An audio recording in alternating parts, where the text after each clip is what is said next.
What an effort by OBJ. Welcome back. Luke Falk comes in as Simeon left with an apparent leg injury. Everybody sit back, enjoy, grab your popcorn, get some juice, because I'm bringing today. OBJ, he comes back to MetLife and does this. And the ball comes out and it's a turnover. Jets have lost 7 straight home games. Should we crown him next? What's going on, everybody? Welcome into First Take. He's Stephen H. Smith. He's Max Kellerman. I'm Molly Karen. Thank you for hanging with us. How we feeling, guys? Great. Ready as always. Okay, I'm ready to talk about this topic. I must confess. The gray shirt, gray tie. I do like that. The gray shirt looks smooth, you know what I'm saying? I mean, and I like it. The sartorial segment of the show is. No, I'm just saying. I'm always into a nice monochromatic look. I'm giving you props, but you Thank got you to very take much. it. I get a little suspicious. Okay, what's in there? Something's in there. I don't blame you. It could be something, but I'm being sincere. I didn't know I they like it. had your sign at Men's Warehouse.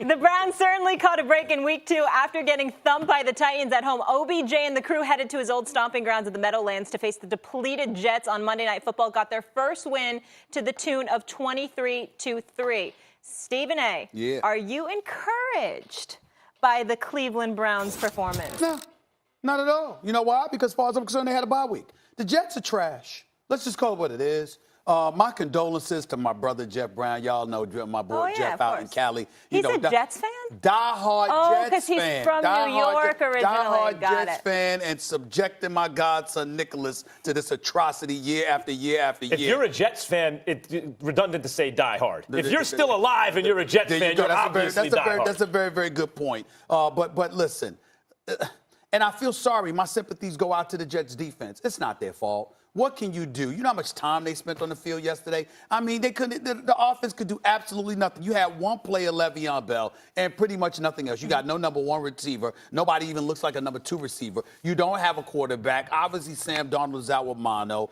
Trevor Siemian looks like he broke his ankle, for crying out loud. He was out. You got this guy, Luke Falk or whatever. I mean, I thought David Falk was the only Falk that I'd ever know. But we learned that there's another Falk that exists. It's Luke. I don't know whether there's relation there or anything like that. But nevertheless, even though he didn't look bad, 20 or 25, 198 yards, sacked twice, no touchdowns, no interceptions. The reality is the Jets don't have a quarterback.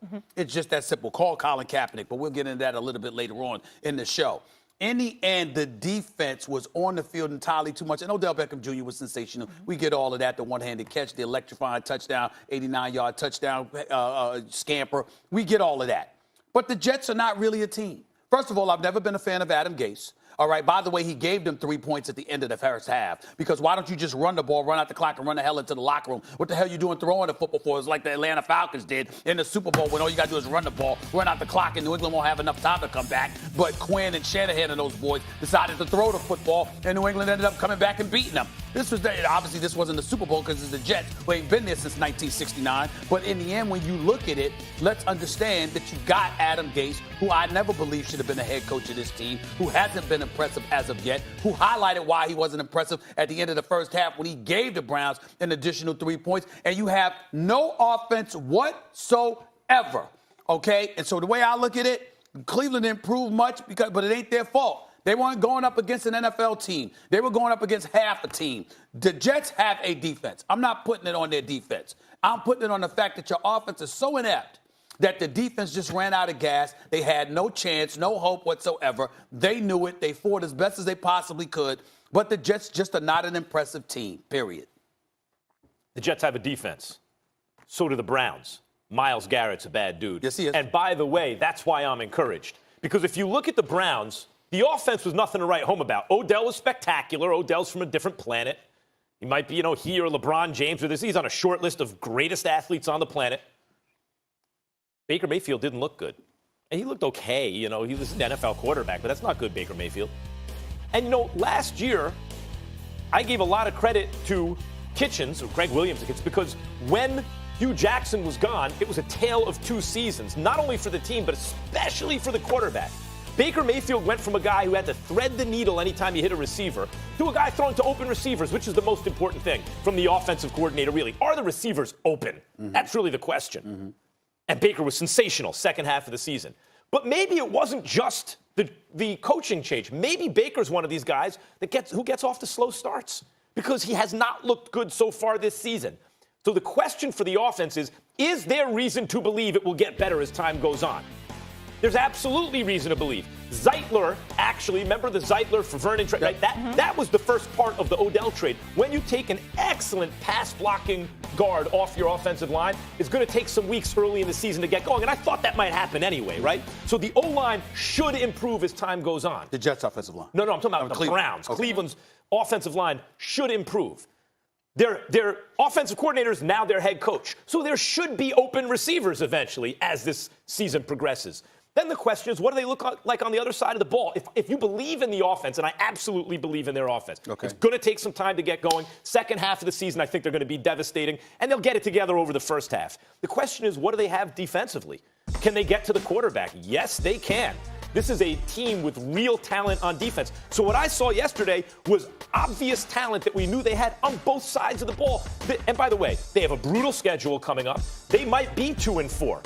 2-5, 3-4 after 7 games. But I think they're going to get white hot in the second half of the season. Yeah, but I'm just saying that we didn't learn anything from playing the Jets. That's all I'm trying to say. We didn't learn anything. I understand what you're talking about because if the Jets have a decent defense and anything that you saw from Cleveland's offense, I get it. My point is, you know what? You can win games because of talent, and then you can win games because of attrition. And the fact is, and a demoralizing emotional level of attrition as well. It's not just physical. When you go out onto a football field and you know that you're working with your hands behind your back from open and tip off, that's daunting enough. But then when the backup goes down and he's out, and even you as a teammate never heard of your quarterback, you know it gets bad. And that's what we're looking at here with the New York Jets. And then when you look at the coach itself, again, first of all, you know it was bad from open and tap when he had his press conference and he showed up looking high. That's right. I'm going to keep reminding everybody. He looked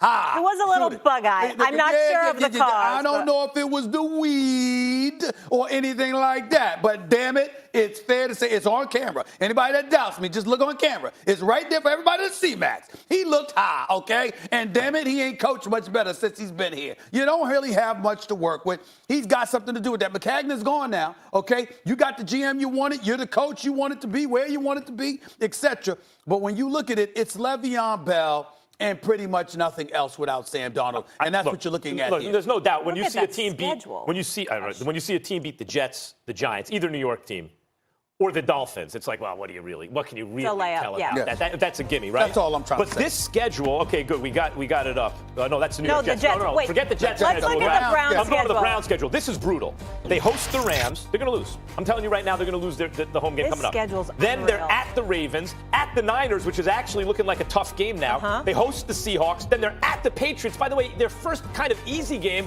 it's never actually easy to go mile high, right? Yeah. So even that's kind of tough. Now, you look at the end of their schedule, much easier. But I just want to say this. They lost to the Titans. They got smoked in a home game they should have won, right? Man, the way things are looking, I'm telling 7 of their last games look easy. Yeah, I'm telling their you. last 8 games look I easy. agree with that. But I'm telling you right now, of these games coming up where it looks like they could lose every game, there's going to be a game in there that they should lose that they're going to win, just like they a game. That's how it goes. So 2-4 or 2-5, 3-4 after 7 games. But that schedule combined with the O-line coming together, combined with that defense, this is going to be one of the hottest teams at the end of the year. But you got to agree with Stephen A. We know nothing at this point from last night. Myles Garrett, you saw the defense get pressure. Yeah. We knew that about Myles 3 Garrett already. sacks. We We knew ain't it was learned nothing legit. new from no damn Jets game. We'll leave it there. It seems Jalen Ramsey is done playing in North Florida, but is the star cornerback going too far with his actions? Stephen A., what else you got? Lots more to come on First Take. With Big Ben out, I'll tell you why I'm not giving my Steelers a pass on this season. And is it finally time for the New York Giants to bench Eli Manning? Plus, I've got a fresh list of my NFL's top 5 teams after week 2. You know how I do it. You know what time it is. First Take in the house. It's Tuesday. Week still early. Favorite section.